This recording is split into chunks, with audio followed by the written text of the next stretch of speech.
নমস্কার প্রিয় বন্ধুরা, বাবলিস কুকিং মোমেন্টে আপনাদের সবাইকে জানাই স্বাগত। আজ আমি আপনাদের জন্য নিয়ে এসেছি একটি স্বাদে ভরা মুগ ডাল, চিনাবাদাম ও কাজু বাদাম দিয়ে যা আমি আলু মশলার সঙ্গে একটি সুস্বাদু ঝোল রান্না করেছি। এটি শুধু সহজ নয়, সুস্বাদুও বটে। দেখুন কতটা নরম হয়েছে আমার এই বড়াগুলো। তো চলুন একসঙ্গে আমরা দেখে নিই যে কী করে এই রান্নাটি আমি করেছি। খুবই সহজভাবে এই রান্নাটি সবাই করতে পারবেন। দেখুন কতটা নরম হয়েছে আমার এই ঝোলের বড়াগুলো, মনে হচ্ছে রসগোল্লা কাটছি। প্রথমে আমি একটি কড়া বসিয়ে এর মধ্যে দিয়ে দেব কিছুটা সর্ষের তেল।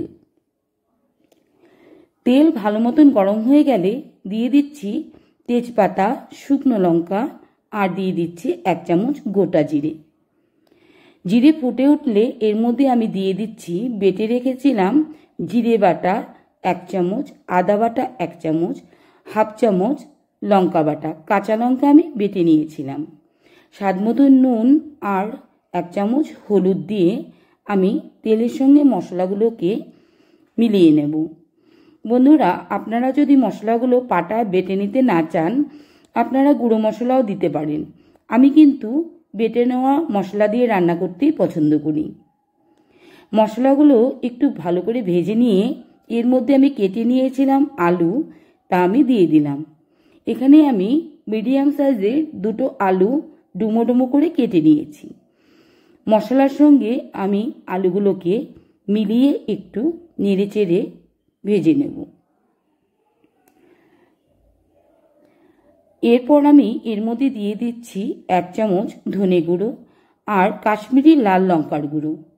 এই লঙ্কার গুঁড়ো কিন্তু ঝাল হবে না, শুধু রঙটা যেন দেখতে সুন্দর হয়, তাই এখানে আমি 1 চামচ লঙ্কার গুঁড়ো দিয়েছি। সব কিছু একসঙ্গে ভালো করে মিলিয়ে নেড়ে চেড়ে আমি ঢাকা দিয়ে আলু সেদ্ধ হওয়া পর্যন্ত কিছুক্ষণ রান্না করব। হ্যাঁ, অবশ্যই মশলা যেন জ্বলে না যায়, তাই আমি এর মধ্যে সামান্য পরিমাণ জল মিক্সড করে দিলাম। এই পর্যায়ে আমি ঢাকা দিয়ে কিছুক্ষণের জন্য সেদ্ধ হতে দেব। এই আলু আর মশলা একসঙ্গে সেদ্ধ হতে থাকুক, এপাশে আমরা বড়াটা রেডি করে নেব। এর জন্য আমি নিয়ে নিয়েছি মুগ ডাল। মুগ ডাল আমি আধা বাটি মতো নিয়েছিলাম। যেহেতু আমি ধুয়ে ভিজিয়ে রেখেছিলাম, তাই ফুলে একটু বেশি হয়ে গেছে। এই ডাল আমি একটি গ্রাইন্ডারের জারে ঢেলে নেব। এর সঙ্গে আমি আরও কিছু দেব। দেখুন সবগুলো ডাল আমি দিয়ে দিলাম গ্রাইন্ডারের জারের মধ্যে। এখানে দিয়ে দিলাম ছোট একটি বাটি দিয়ে 1 বাটি চিনাবাদাম। আরও দিয়ে দিচ্ছি কিছুটা কাজু বাদাম। সামান্য পরিমাণ নুন আমি এর মধ্যে দিয়ে দেব। সব কিছু একসঙ্গে ভালো করে পেস্ট করে অন্য একটি পাত্রে আমি নামিয়ে নিচ্ছি।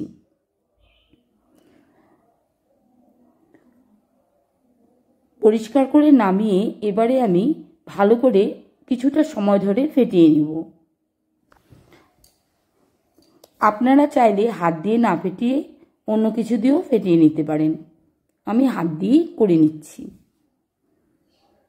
বেশ একটু সময় নিয়ে কিন্তু ডালটাকে ফেটিয়ে নিতে হবে। এবারে কড়া বসিয়ে দিয়ে দিচ্ছি কিছুটা সাদা তেল। তেল ভালো মতন গরম হয়ে গেলে এর মধ্যে আমি এক এক করে বড়াগুলো দিয়ে দেব। অবশ্যই মনে রাখতে হবে যে সময় কিন্তু গ্যাসের ফ্লেম একেবারেই কম করা যাবে না, কেননা এই ডালের মধ্যে যেহেতু বাদাম রয়েছে, তাই বড়াগুলো লেগে যাওয়ার একটু ভয় থেকে যায়। তাই আমি কিন্তু গ্যাসের ফ্লেমটা বেশি করেই রেখেছি। আমি এপিট ওপিট করে বড়াগুলোকে ভেজে নেব। বন্ধুরা, রেসিপিটি কেমন লাগলো, কেমন লাগছে অবশ্যই আমাকে একটি কমেন্ট করে জানাবেন। এতে করে আমি অনেকটা উৎসাহ পাই অন্য কিছু আবারও নতুন কিছু রান্না করার জন্য। দেখুন বড়াগুলো কিন্তু ভাজা হয়ে গেছে। বাকি ডালগুলোও কিন্তু আমি ঠিক এভাবেই সবগুলোকে বড়া ভেজে নেব।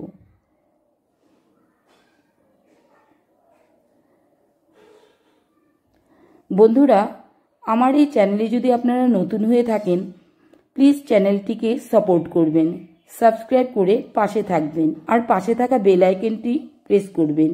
এতে করে আমার সমস্ত ভিডিও আপনাদের কাছে আগে পৌঁছে যাবে। এপাশে কিন্তু আলুগুলোও সিদ্ধ হয়ে গেছে। দেখুন, আমি আরেকটু সময় একটু নেড়েচেড়ে ভেজে এর মধ্যে আমি ঝোলের জন্য ফুটিয়ে রেখেছিলাম গরম জল, সেই গরম জল দিয়ে দিচ্ছি। এখানে কিন্তু ঝোল একটু বেশি দিতে হবে, কেননা যেহেতু শুধু আলু রয়েছে, আলুতে কিন্তু অনেকটাই ঝোল টেনে নেয়। আর এর মধ্যে যেহেতু আমি বড়া দেব, তো বড়া কিন্তু আরও অনেক বেশি ঝোল টেনে নেয়। আমি এখানে 1 চামচ চিনি দিয়েছি।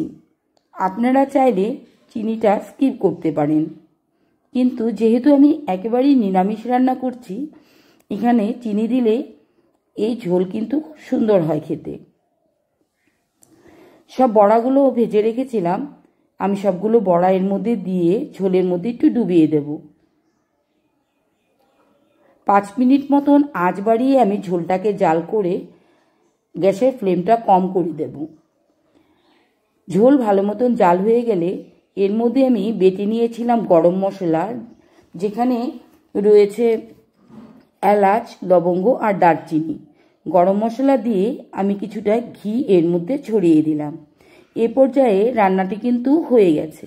আপনারা দেখতে পাচ্ছেন বড়াগুলো কতটা সফট হয়েছে, একেবারেই মনে হচ্ছে রসগোল্লা কেটে নিচ্ছি। খুবই সুস্বাদু হয় এই রেসিপিটি। বন্ধুরা, অবশ্যই একবার বাদাম দিয়ে এই ডালের বড়ার রেসিপি আপনারা বাড়িতে ট্রাই করবেন, দেখবেন খুবই সুন্দর খেতেও হয়, গন্ধেও খুব সুন্দর হয়। সবাই ভালো থাকবেন, সুস্থ থাকবেন।